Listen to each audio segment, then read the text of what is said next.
Hello and welcome to part 2 of my mini-series, Betting for a Living. If you're still with me, you'll be aware that last week we talked about mindset in episode 1 and how challenging a game it is. And this episode we're going to talk about staking and losing runs.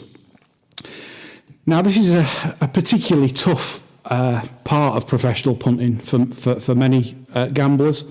I've come across many people that have been excellent judges in their time and have failed to master the old getting the right amounts on the right sort of horses, not chasing, etc., etc.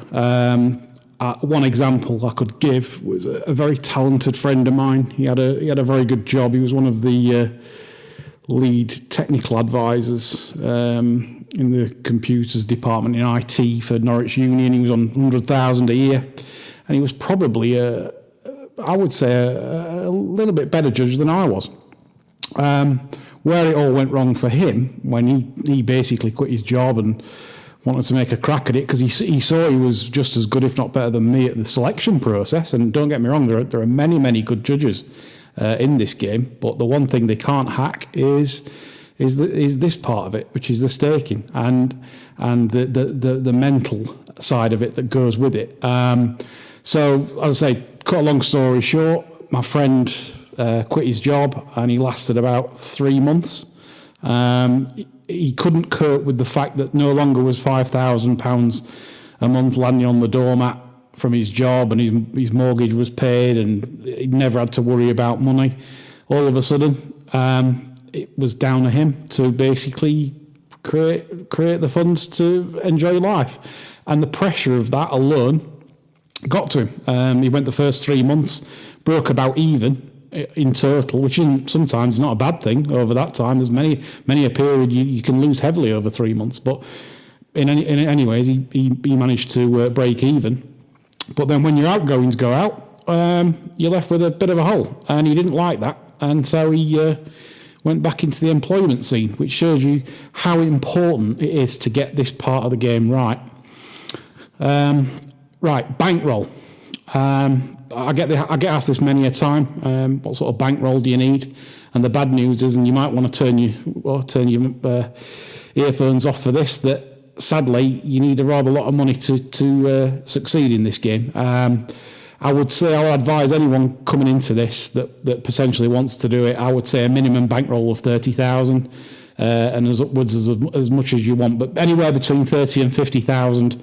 I would say is necessary to win the right amount of money that enables you to pay your bills. Remember, it's no good staking £100 here, £100 there. That's not going to pay your bills. If you're 20% better than the market and you're having £100 wins on, well, you're going to make £20 for every bet you have. You're going to have to back a fair few amount of winners to pay your mortgage and your partner's shopping trips, whatever. Kids holidays, etc. So what my advice is, you have to come into this with a separate bankroll to your own banking. You have to keep it all separate. It has to be disposable. No good borrowing it off banks and paying interest. That won't work. It's got to be money that is yours and is kept separate from your everyday banking. Ben Holmes taught me a valuable life lesson. I used to work for Ben, clerking for him at Bellevue at the Dogs, and I was very good. I did the video for him. I clerked for Ben for many years. I made him some substantial amounts of money anti-post, studying the Dogs. And one day he got really angry with me because I was sort of losing focus on my clerking one night, and he asked why. He says, your clerking's terrible tonight. And basically because I was doing my brains in. I was having a bad night punting. So he gave me a lecture and said, Lee, do you think really you should be punting? I said, well, why not? I'm doing all the video film for you. The point is, though, on my wages back then, I was possibly staking a massive bet for me would have been £100. Well, as we know, 30% bucks on the Dogs, that's 30% over round. If you're 10% better than that, so you're making 10%, like you explained to me, what are you going to make over a year? Is it worth the toil, the hassle, the emotion that you put yourself through? And I've got to concede, at that point in my life, he was right. I was wasting my time, in essence.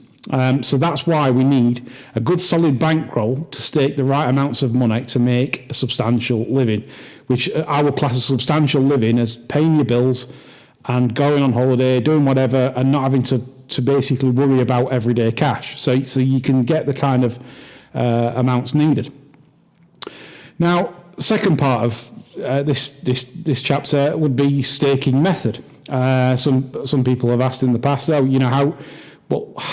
you work out how much to put on each horse, etc., etc. What judgment do you come to?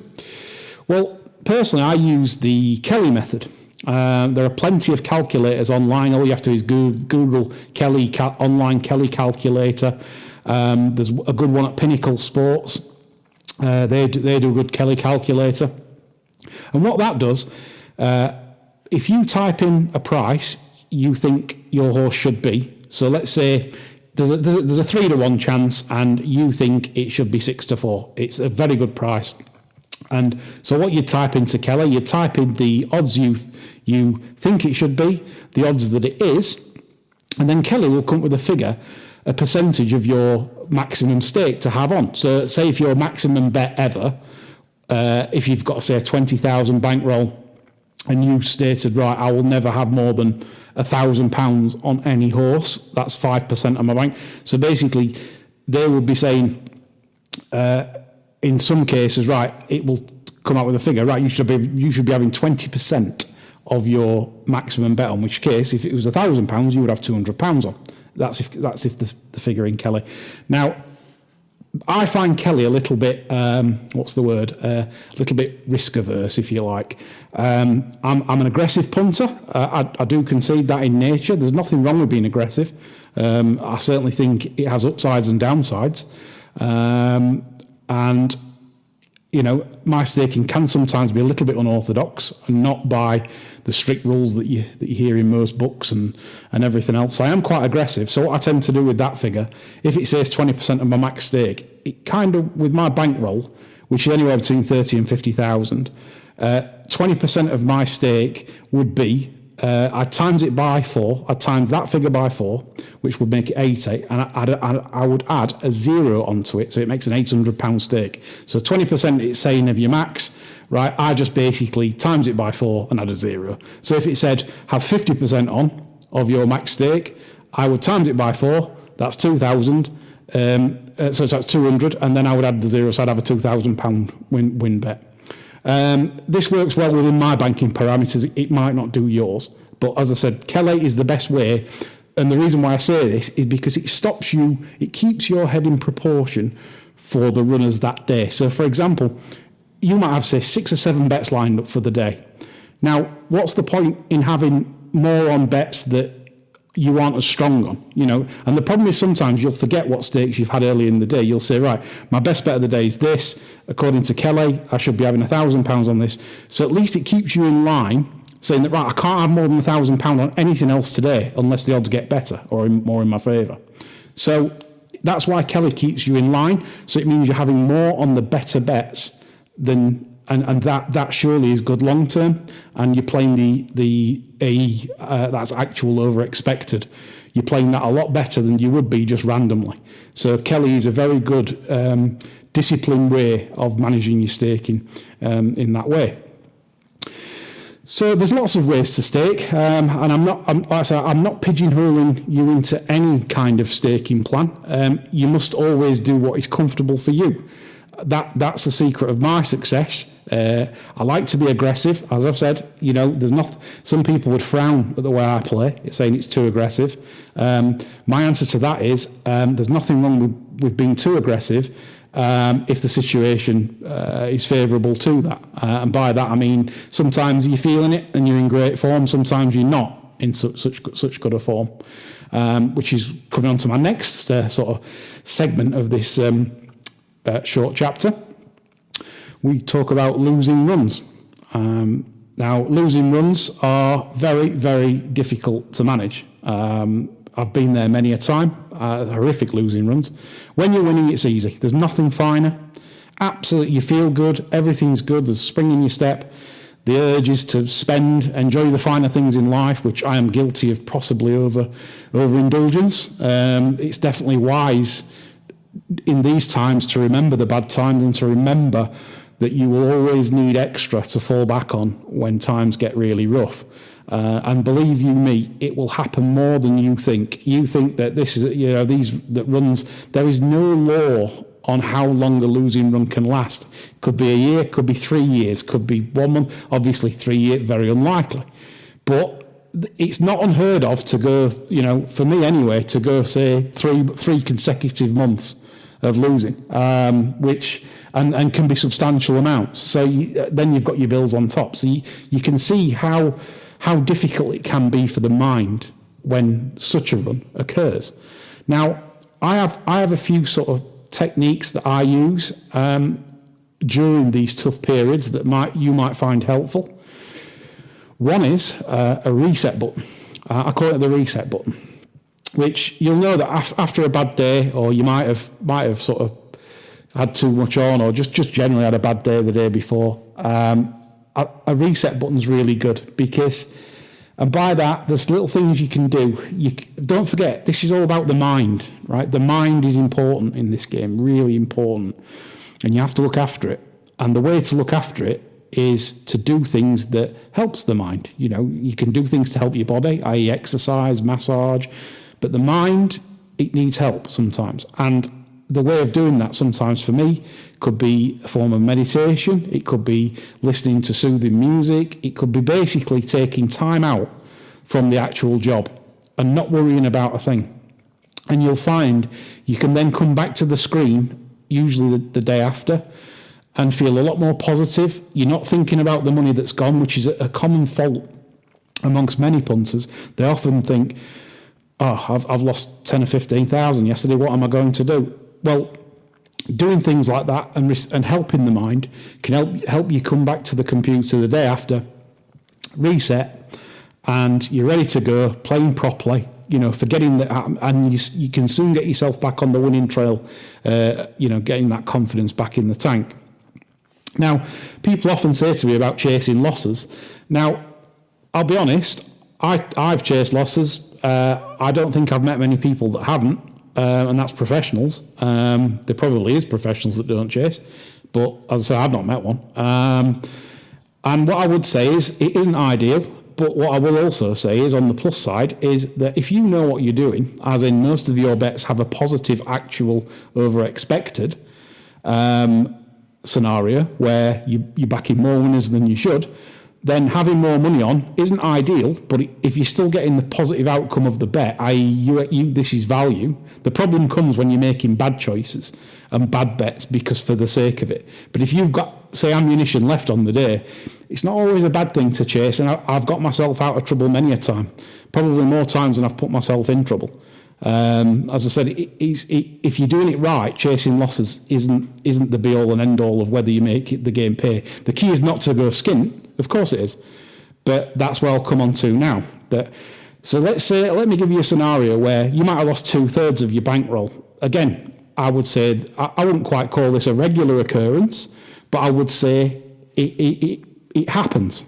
This kind of thing happens where you're under pressure, you're feeling the pressure, and as I've said, you do the reset button, but still things aren't going so well as you'd like, and you're at 1/3 of your bank. What do you do? It's the bank's dropping to uncomfortable levels. Well, don't be afraid to cut down the bets and stakes and grind away. And one of the rules of thumb I make on times when you fall on tough times and you're worried about your bankroll, or you're worried about that you're just not in any kind of form, play the higher return on investment bets only. Say to yourself, right, I'm only going to play the absolute AAA plays, right? In other words, so I'm an in-running player as well. So I might look at several races a day to play in running. And I don't play late. I don't need the fast pictures. Literally, if I can play by halfway, that's it's like if I can back a keen horse that isn't keen on a particular day and I can get value, then that's another way I find betting opportunities. But that's what I do. I look for the higher return on investment plays and I just play those. So I could cut my bets right down in a day. But I can look and then I can say to myself, you've done right today. You've played it controlled, and you've made the right call. Again, it's good for the confidence when you sit there patiently and then you hit one at 2-1 in running that you make about a 4 to 6 chance. Because, and believe me, you can get 2-1 about 4 to 6 chances in running. It's just a case of knowing more than the opposition on a particular horse's characteristics and traits.